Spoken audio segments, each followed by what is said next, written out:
Hello, everyone. Let's take a look at the June night sky. And again, not too many things are happening in June astronomically. So the problem is that you have very, very long days and very short nights. So you won't be able to see too much. But astrologically, and especially karmic astrologically, there are a number of interesting things. I'm only using the visible planets for this particular video.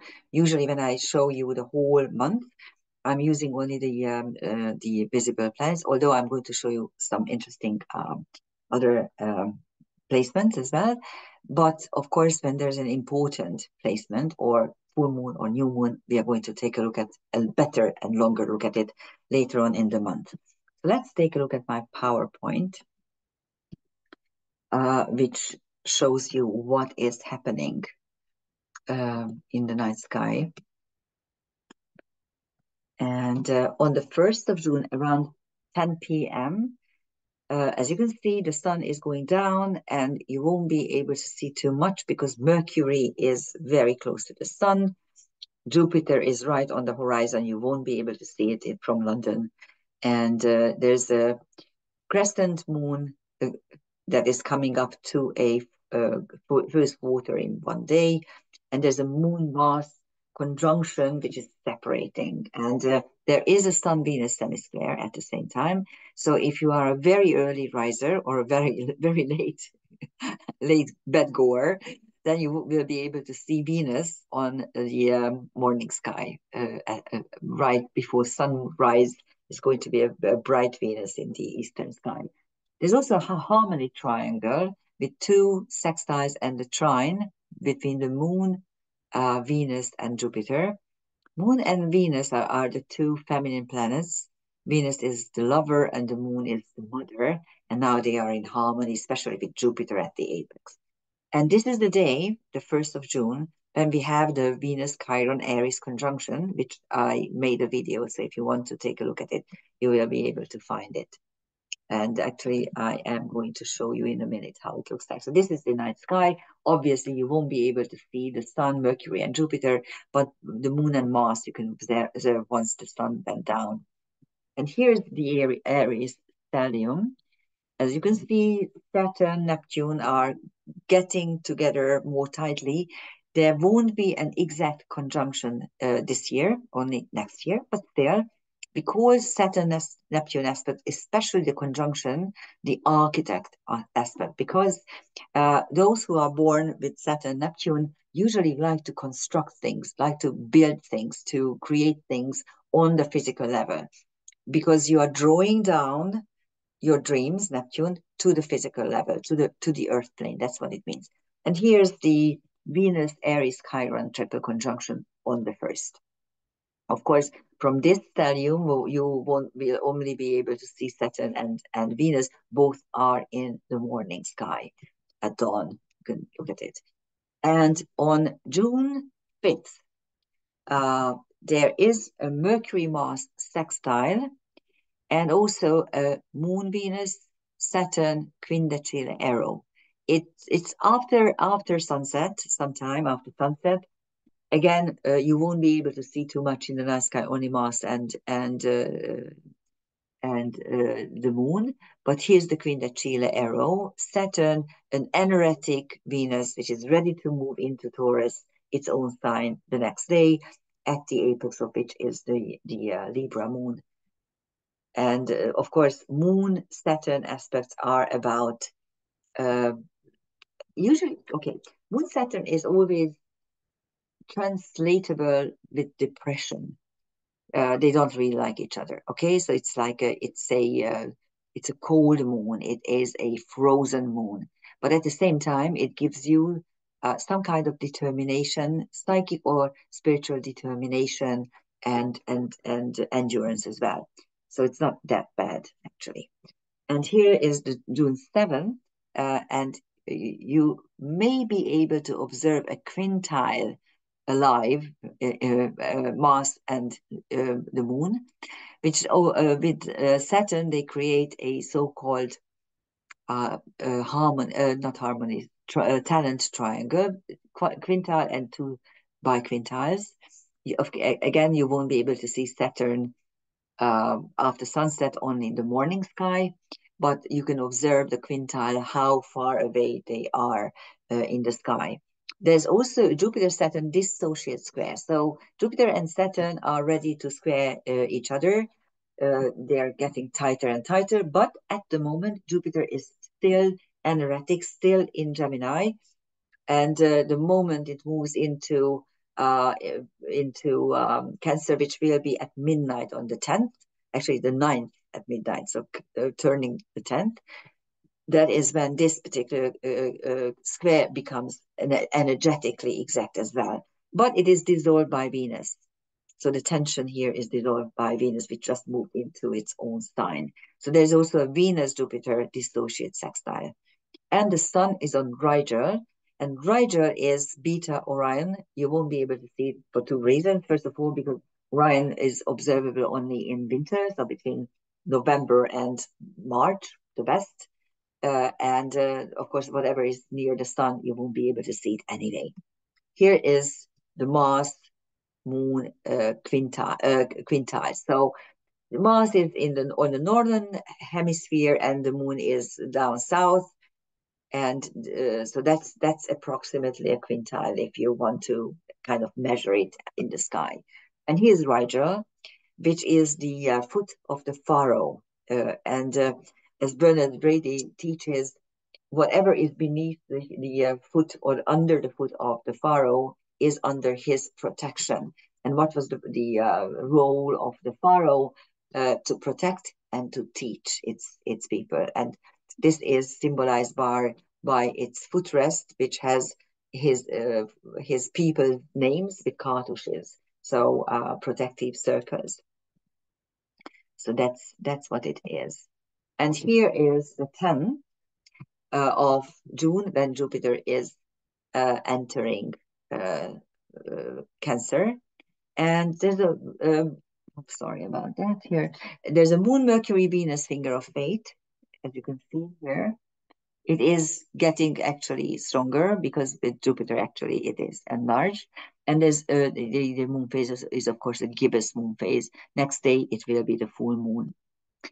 And here you can see Jupiter on the solstice point and Mercury a little bit above it. And you can still observe the Mars Jupiter actually the quintile.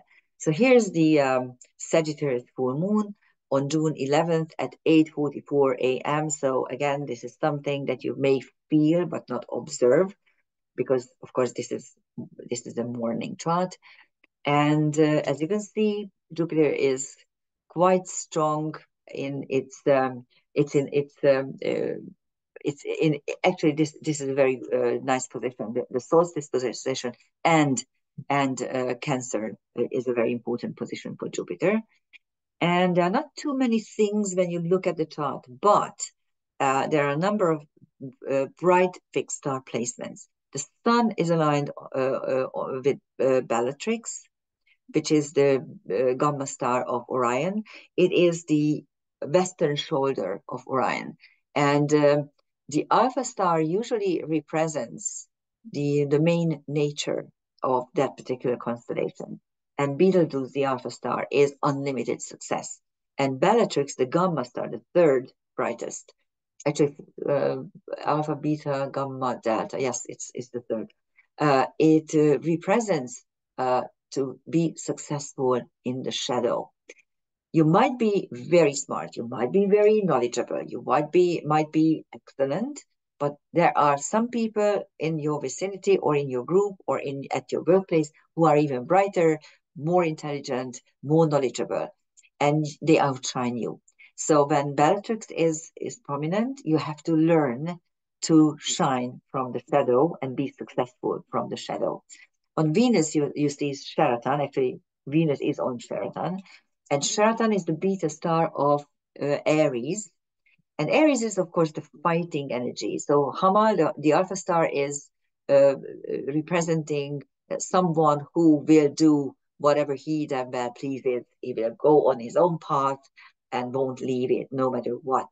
And Sheraton usually is a healing place when you were fighting for a lost cause. Very interesting, because if you come to think of it, there are now wars raging everywhere, and they want to push us into an all-consuming war. This is what the globalists are, because that's the only way to create united Europe.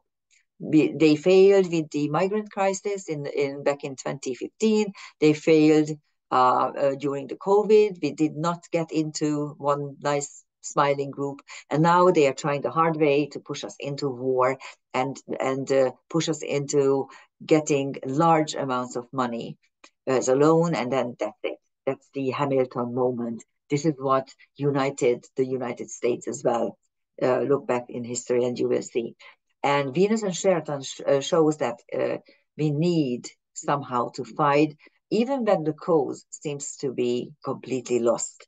And at the moment, this cause, our cause, to keep the nation states intact, is not really winning. So let's hope it will be.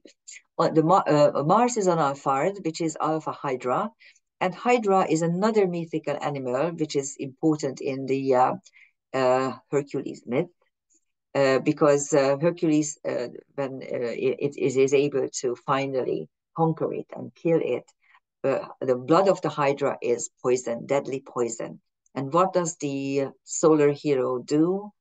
He emerges actually submerges his arrowheads in this energy, and because he needs the poison, because he wants to be completely victorious, sorry. Anyhow, so that's Alphard. And Jupiter is on Menkalian. Menkalian is the beta star of Auriga. And according to myth, the whole constellation Auriga represents Vulcan or Hephaestus. Vulcan is the Roman name for Hephaestus, the Greek god. And he is an invalid. He's handicapped. And in order to get where he needs to get, he creates a car, and he's driving this car everywhere. And so Menkalian is prominent in people's charts where they can overcome hardships related to their birth or birth handicap or later handicap. So that's what it is, and Jupiter is now there. Okay, here are the stars. And again, you need to remember that when we say on, or actually that's why I use on, and I also use aligned and not conjunct, because it's a very rare occasion when a star is really conjunct a planet. Conjunct. Let's take a look. Venus is aligned with Sheraton. Sheraton is actually 21 degrees from the celestial equator. So something technically could actually be conjunct it, because it's within the border. But as you can see, Venus is below it. Bellatrix is below the ecliptic, a little bit over the celestial equator, around 6.5 degrees. And again, nothing can be conjunct it. Jupiter is aligned with Menkalian. Now, if you take a look, this is 10 degrees, 10, 20, 30, 40. This is about 44 degrees from the celestial equator. Nothing will be conjuncted, but aligned, yes, because it's also on the solstice. And then Mars is aligned with Alphard, which is a southern hemisphere constellation. So the Hydra is below not just the ecliptic, but also below the celestial equator. So this is what you need to see. And the sun every year will cover the degrees of Gemini, 20 to 24 degrees, and we call this the star zone or the star path, because there are 7 or 8 very bright, very prominent stars between Gemini 20 and 24.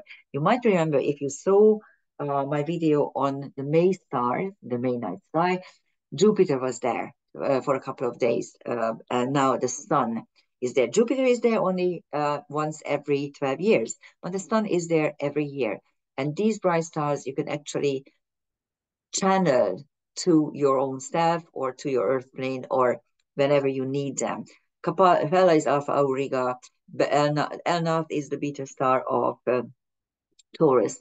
And again, it's a beta star, and it symbolizes that, the whole constellation Taurus, and also the sign Taurus simply shows that um, you need to create, you need to be, uh, um, you want well-being and harmony and security, but sometimes you need to fight for it, because Elnath is the tip of the horn of the celestial bull. And these are Mesa, Bellatrix, Anila, Mintaka, and Ensis are the stars of Orion. And Fakht is Alpha Columba, so it represents both the soul and peace, which we badly need. Here are the stars of Orion. This is something that I showed you last time as well, but this is where you can see these stars. On June 15th at 1635, there will be the exact Saturn-Jupiter square. This is this year's main astrological aspect. Really, this is one of the main, let's put it this way. And Jupiter and Saturn aspects are always about balance. Now, this is not very easy to keep the balance, unfortunately. And okay, and the sun is still in the on the star pathway. On June the 20th, we have at 1:09, we have an exact Mars-Saturn quincunx, which is not very nice. So please be careful a bit. This is in the small hours on the 20th, right before the solstice. And if you are driving home from somewhere, Mars Saturn aspects are always about how you exercise your will within obstacles. So that is why we usually call it the accident aspect. And this is a quincunx, and this is not bidirectional, this is monodirectional. So the problem is it will act as a quincunx, so be careful. And a quincunx is a very disruptive energy because it works sometimes as a trine and sometimes as a square or an opposition. And in this case, it may mean that you run two red lights, and then at the third, there's the police, and they're going to catch you. So be careful. And of course, the sun is on Betelgeuse and Polaris at the very end of Betelgeuse is Alpha, Orion, and Polaris is the current pole star. And our solstice, the summer solstice, which I'm going to make a video, of course, is at 3:42 a.m. on June 21st. And as you can see, there's a Jupiter Sun conjunction, which is brilliant, but they are squared by by Saturn, and also sextile by Mars. So it's quite an interesting energy. These create a so-called little engine made up by a square, a sextile, and a quincunx. And with Jupiter Saturn, we need to find the proper balance. With Saturn Mars, we have this disruptive, accident prone energy. But with the sextile, we also have some sort of potential. There's also a harmony triangle between the moon, because actually this is the last quarter moon, and within the last quarter, the sextile, the sun moon sextile is the best actor. And we have the sun moon trine, sextile, sorry, a sun moon sextile, which with the Mars creates a trine, so that's the harmony triangle. And there's also a little engine, Jupiter, Sun, Mars, and Saturn, and sorry, a mini engine. This is a mini engine. It's actually this all square. Saturn, Moon, and Sun, Jupiter. This is a mini engine. And here's the sun on the solstice. And on the 24th, we will have the exact Sun-Jupiter conjunction. You, again, won't be able to see it, of course, because, first of all, whatever is near the sun, you won't be able to see it. And because it is daylight, so but you still may utilize its energy. So you can actually download this energy, and you can be quite happy about it. And the square is now separating. Luckily, it's still there, but the Mars sextile is giving energy to the conjunction. And the moon is at the same star path. The moon is always there, I mean, every month, every 27 and a half days, but it's actually quite a nice energy.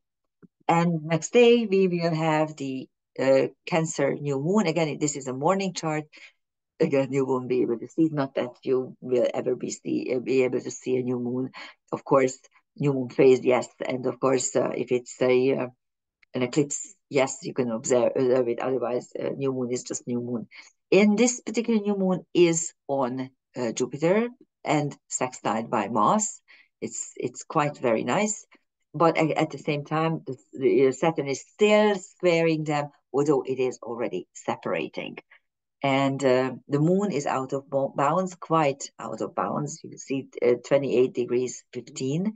So this is 10 degrees. So 10, 20, 28 is almost, it's almost at its utmost extreme declination. And on June the 30th, just to close this month, we will have a number of fixed stars again. So it's a nice month because we have nice bright stars that are aligned with certain planets. And if you look at if you can actually make a closing ritual for the months, do it around noon, because then the moon also will be on Zosma, which is Delta Leo, which is a very strong, potent healing bird. The whole constellation Leo is about reign and sovereignty, and Zosma is the spine of the celestial lion, where Hercules breaks his spine and kills it. And then, of course, he takes his fur and puts it on himself because it makes him invincible. But Zosma is where we heal from very difficult lives, especially broken lives. The moon is, so that's the moon at noon. The sun is on Alhena. It's one of my favorite stars because it is both on the ecliptic and on the Milky Way. It's the foot of one of the, I think it's the foot of Castor, so the celestial twins. And it's Alhina in Arabic means the proudly marching one, someone who is determined to go ahead and do what he wants or she wants. And it gives you a very strong determination to do your own stuff. It's a brilliant star. I love it. On Mercury, you have Al-Tarf, which is beta Cancer. And Al-Tarf, again, in Arabic means the stare, that you can look into something. It's insight. So it gives you insight. And Mars is on Thuban, which is Alpha Draco. And the whole constellation Draco is a very northern constellation and is about creating or protecting a treasure. And this is on Mars. And here are these stars. Again, they are aligned and not conjunct. As you can see, Alhina is below the sun. Tarf is below Mercury. Zosma is above the moon, and and Thuban is way above Mars. It's the Draco is a uh, circumpolar constellation. So that is our night sky in June. Happy June, happy solstice. We are going to look at these placements in detail. It's, for sure, the Jupiter Saturn square, and of course the solstice and the two lunations as well. Thank you for listening and happy June. Bye bye.